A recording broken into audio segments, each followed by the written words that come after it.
run game going. How do you feel about this Kansas State matchup? Do you think you guys are going to find success? And are you guys changing anything or just? Oh man, so we're just going with our coaching tips as to what they're giving us. Trusting we know that our coaches are going to get us where we're supposed to be. Definitely we've been working on some stuff and scheming up stuff, and ultimately they'll get us where we need to be. We need to be better as a unit. Obviously, we need to keep continuing to fit guys up and move guys, and we know that it'll eventually all fall into play.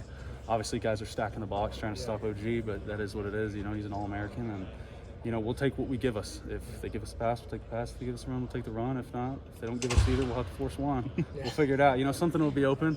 It's always the same way for both sides. Yeah, I imagine nobody wants to get the run game going more than you guys do. What's it kind of going to take to get there, do you think? Man, we're just going to have to keep doing what we're doing and keep chipping away, focusing on the little things. Each week we'll just break down the film and see where we could be better. Obviously, most weeks you watch film, they got extra guys in the box. So even if we do get our guys scraped up, sometimes somebody's going to have to figure out how to get two, or we're going to have to make a guy miss. Sometimes there's 8 guys in the box, and the running back's going to have to figure out how to make 2 guys miss. So ultimately, we'll just take what they give us. We keep chipping away week by week and grinding, and we know that Coach Dickey's installed a lot of good stuff, Coach Dunn, Coach Gundy, and we'll take our coaching tips and continue to grind and improve. Is it as simple as that, the last 3 or 4 weeks about teams that are loading the box and just making it more difficult? Is it as simple as that, as why there hasn't been as much running production from y'all? I would assume so, because that's why we're having to pass the ball more, straight up. If they're going to put 8 guys in the box, they're leaving somebody open.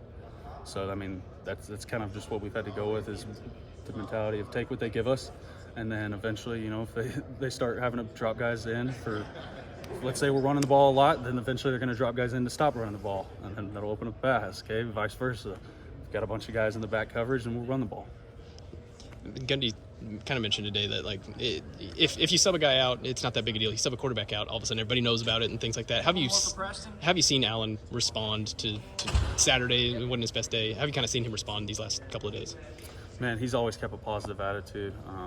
We knew that no matter what the situation was, no matter who Coach Gundy had in, that we were going to believe in him, we were going to trust in him. Obviously, our coaches have always made the right decisions and helped us get where we've done, and we've had very successful seasons based off that. So no matter who was in the game, we believed in him, we trusted him. But to answer your specific question, he's had a great attitude since we've been back. So has everybody else. Nothing but picking each other up and staying consistent and positive. Yeah, it was a tough loss, but tons still left to play for. The championship's still in the talk, and we've got big games coming up, so we just take it week by week, and we're going to ride with Allen. That's what Coach Gundy wants. If Coach Gundy wanted somebody else, then he'll put him in, and we'll ride with him. So we just back our team, and we back everybody, and back what Coach says, and we're ready to roll and move on into next week. You talk about that positivity that you see from Allen. Was that immediate when you guys got out here today for practice, or maybe even before? Oh, absolutely.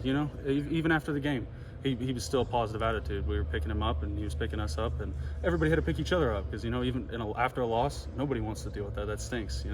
Coach Dickey always says at the time, we'll deal with the pain. We're not going to dwell on the misery. So we need to realize that, there's pain here. This stinks. We don't ever want to do this again. We want to win out.